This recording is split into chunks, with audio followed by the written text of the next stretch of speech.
12 rooms, 12 different rules. I wanted to see if one home could hold them all without losing itself. Most concept homes pick one identity and let every room agree with it. I went the other way. I'm drawn to homes near the open sea, not always facing it, just within reach. Here, I tuck the sea behind the house, where you can hear it but not see it from the front. On the outside, I kept things restrained. 3 stories of dark mass, with glass cut only where there was a view worth framing. A flight of illuminated stairs takes you up off the street. I designed the exterior in dark, organic, modern luxury moody from the road, with warm light glowing just behind the glass. I wanted the shell muted on purpose, so the rooms inside could go bigger. 12 different rooms, each one testing something I'd been thinking about for a while. Inside, the rules change.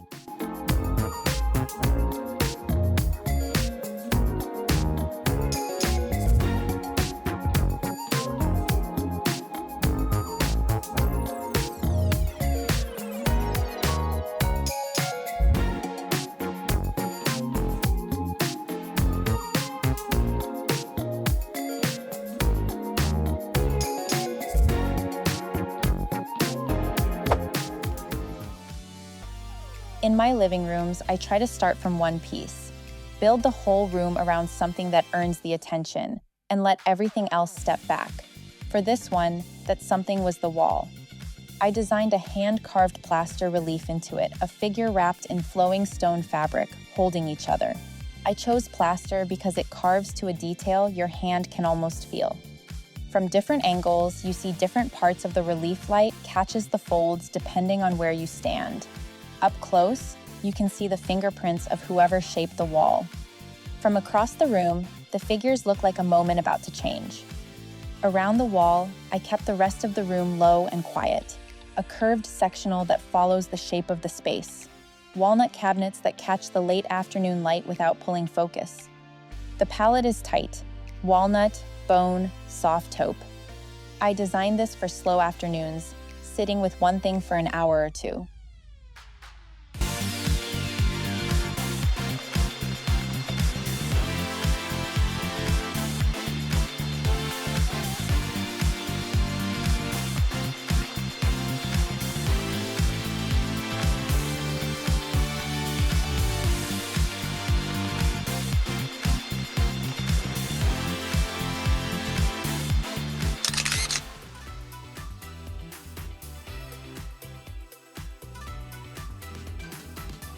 When I design bedrooms, I lean tender, built to be lived in slowly, not styled for show. Bedrooms that take me back to being 8 years old, when the night felt safe. That's the anchor for me.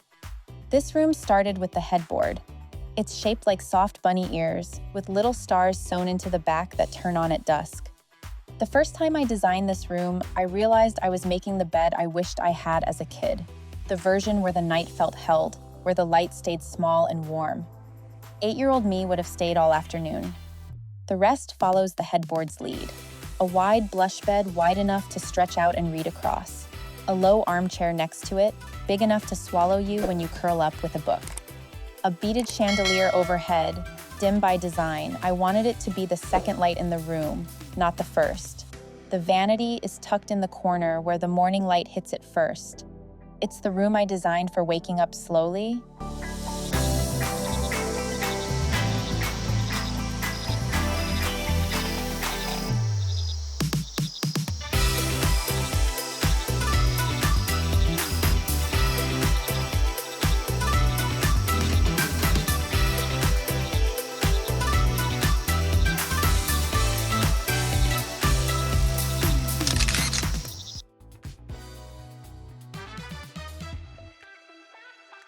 For libraries, I always want them to feel less like a study and more like somewhere your imagination can stretch. In a study, books feel formal. In a sky, they invite you to look up from the page. That's what I designed this room around. So I designed the bookshelves in the shape of clouds and lit them from inside, so the books glow when the rest of the room dims. A small staircase climbs up one side. At the ceiling, cherry blossom branches gather and let petals drift down through the air. The cloud shape sets the room's geometry. The petals soften the light coming down. In the corner, I hung a cocoon swing chair low over a deep blush rug. I keep designing this swing into my projects woven, soft, made for a body that wants to be a few inches off the ground for an hour. I disappear here all Sunday with a book that doesn't end. The petals falling, the swing moving slightly, no one looking for me.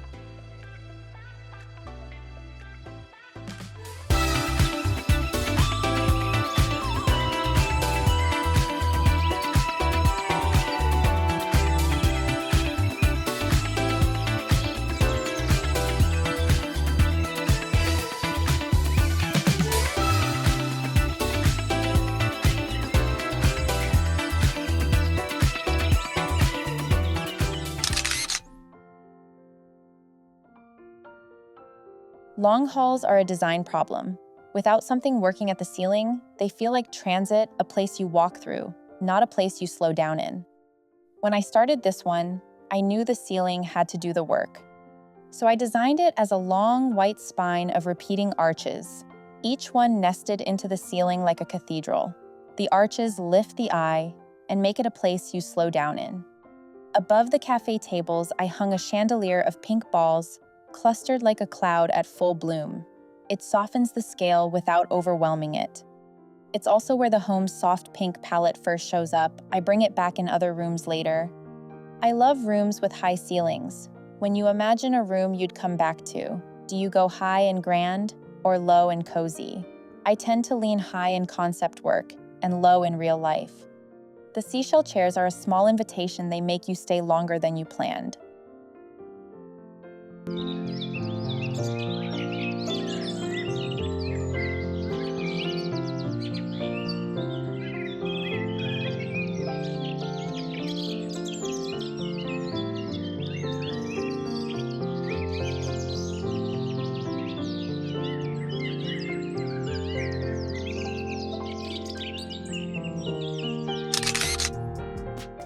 Pastels are tricky.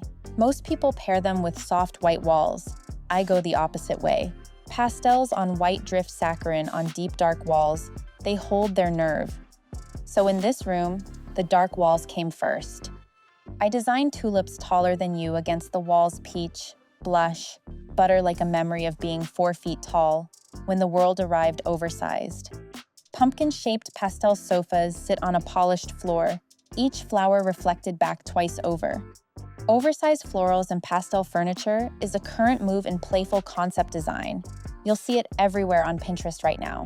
For me, this room only works because of the black behind it. I'd defend this room if anyone told me to tone it down. Not every house wants the wink, and I get that. But every now and then, you have to design something that surprises you back. Scale stops registering by the time you reach the other end. Beyond the corridor, I needed somewhere to exhale.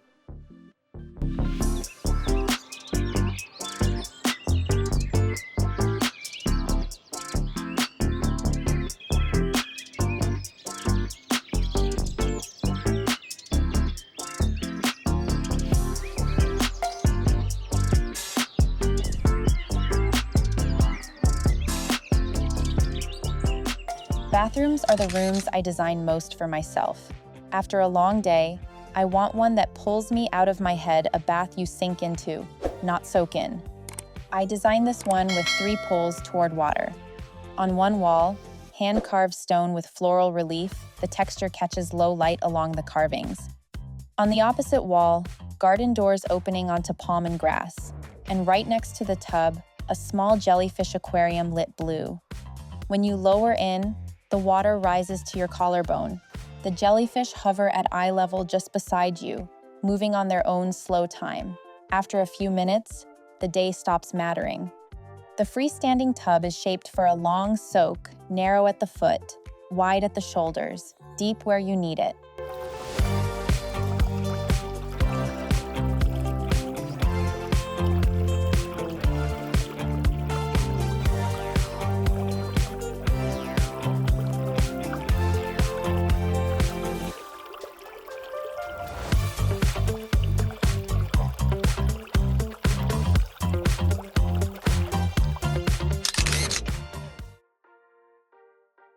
For outdoor lounges, I lean Japandi when the property has the space.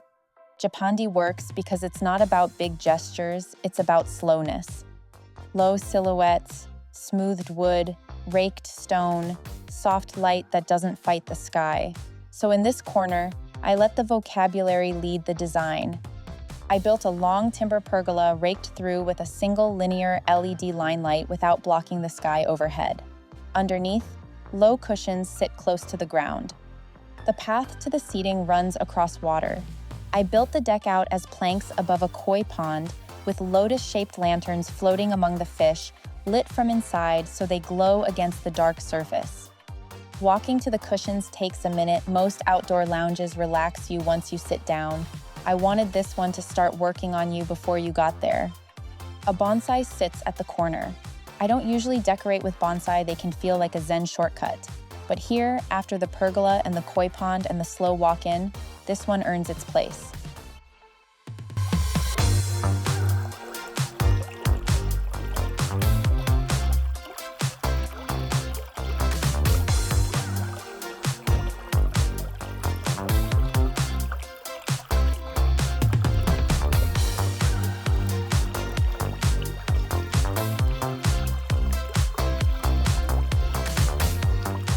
For creative spaces, I always start with the ceiling.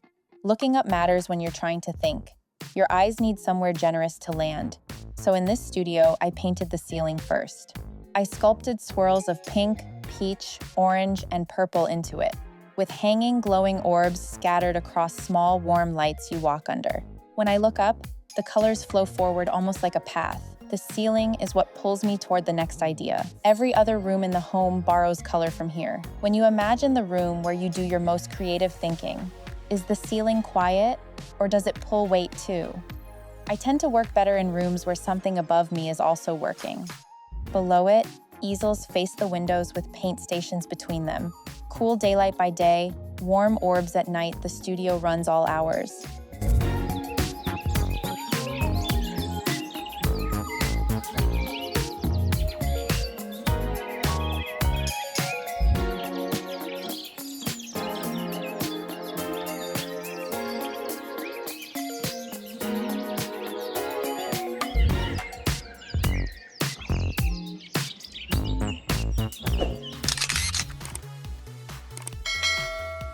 Most channels skip what comes next. Most home gyms cluster cardio and weights and stop there. The recovery side gets pushed off to a guest bathroom 3 rooms away. I designed this one differently. Training and recovery should be within easy reach of each other. A few steps, not a few rooms. Before I get to it, this was the stretch where the home wasn't done yet, and I find I love that part of the work. The mass takes shape, and you start seeing how each room is going to land. Some of my favorite design choices come from that in-between. The gym downstairs was one of them. I knew it the moment the first render came in. A boxing ring at the center, a row of leather bags along one wall, sauna door right beside the ring. Above it, I hung a brass chandelier, a fight pad under jewelry. The contradiction was the point, discipline, and beauty in the same room without picking one over the other. Behind everything, a stone wall holds the room together. Leather, stone, brass, 3 materials that hold up over years of use.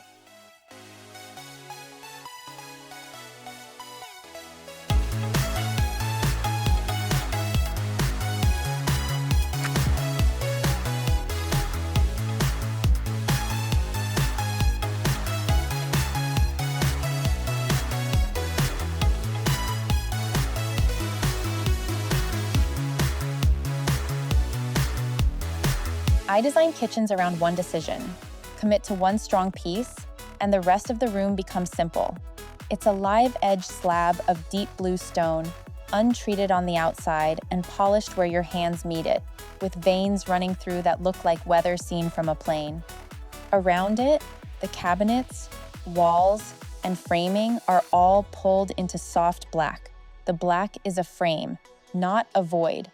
Brass pendants hang above the island. Under warm light, brass turns soft and aged. Chrome would have looked clinical against the cool stone.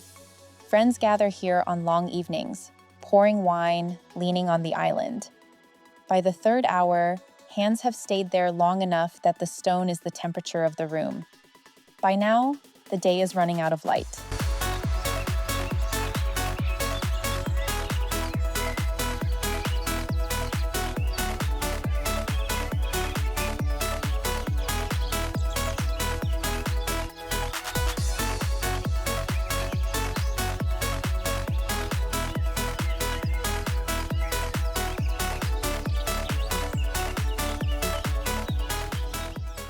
For the last room of any home I design, I always want one place that pulls you outside somewhere, to sit at the end of the day with someone you don't need to talk to. Around the back, one more place to stop. A round deck cut into the grass, a timber pergola overhead, 2 egg chair swings under strings of soft yellow bulbs. This is the swing I'd want at the end of a hard week.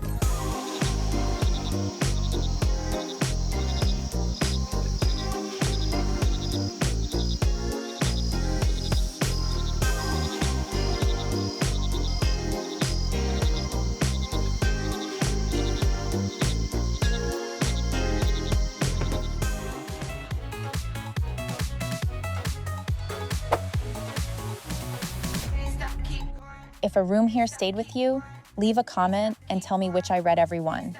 If a friend you'd want on the other swing would dream in this house, send it their way. A small heart means more than I can say.